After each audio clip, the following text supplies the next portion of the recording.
ఇప్పుడే ప్రసాద్ గారు కొన్ని విషయాలు చెప్పారు.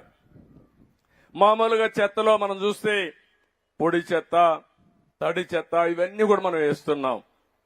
దాన్ని సెగ్రిగేట్ చేసి రీసైక్లింగ్ పంపించాల్సిన అవసరం ఉంది. అవసరమే డెబ్రీస్ మనం కొట్టి గోడలన్నీ కూడా ఇచ్చేసినప్పుడు అది ఎంత ఎత్తకపోయి రోడ్డు మీద వేస్తే ఆ రోడ్డు అంతా కూడా అధ్వానంగా ఉండే పరిస్థితి వస్తుంది. అందుకని ఇవన్నిటికి కూడా ఒక సొల్యూషన్ ఇచ్చాం, పరిష్కార మార్గం చూపించాం. స్వచ్ఛాంధ్రప్రదేశ్ స్ఫూర్తితో మనం ముందుకు పోయాం. మీరు చూస్తే వారు చల్లపల్లిలో ఓడిఎఫ్ చేశారు.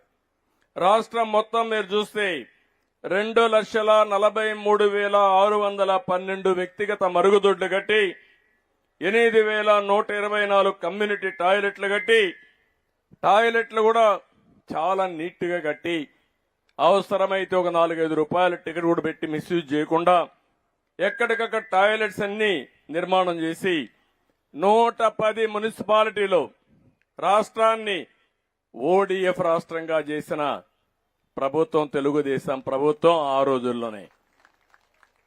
అలాంటి ఓడిఎఫ్ చేసినాక ఓడిఎఫ్ ప్లస్కి వెళ్ళాలి.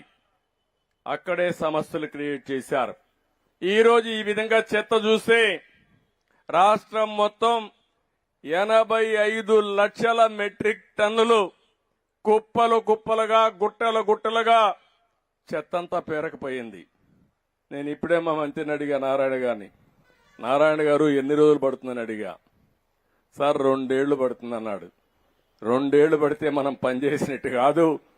365 రోజుల్లో మొత్తం చెత్తంతా క్లీన్ చేసే బాధ్యత మీకు అప్పచెప్తున్నానని నారాయణ గారికి ఇప్పుడే ఆదేశాలు ఇచ్చాను.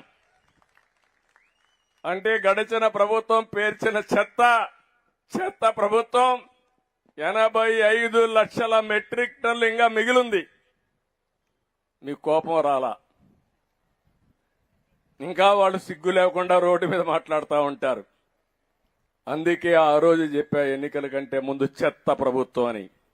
చెత్త మీద పన్నేశారు గాని చెత్త మాత్రం తొలగించలేదు. ఇంకా ఒక మాట చెప్పాలంటే ఎంత చెత్త ప్రభుత్వం అంటే చెత్త తొలగించకుండా చెత్త మీద పన్నేసి కావాలని ఆ చెత్త తీసుకొచ్చి మన షాపుల ముందు వేసే పరిస్థితికి వచ్చారు.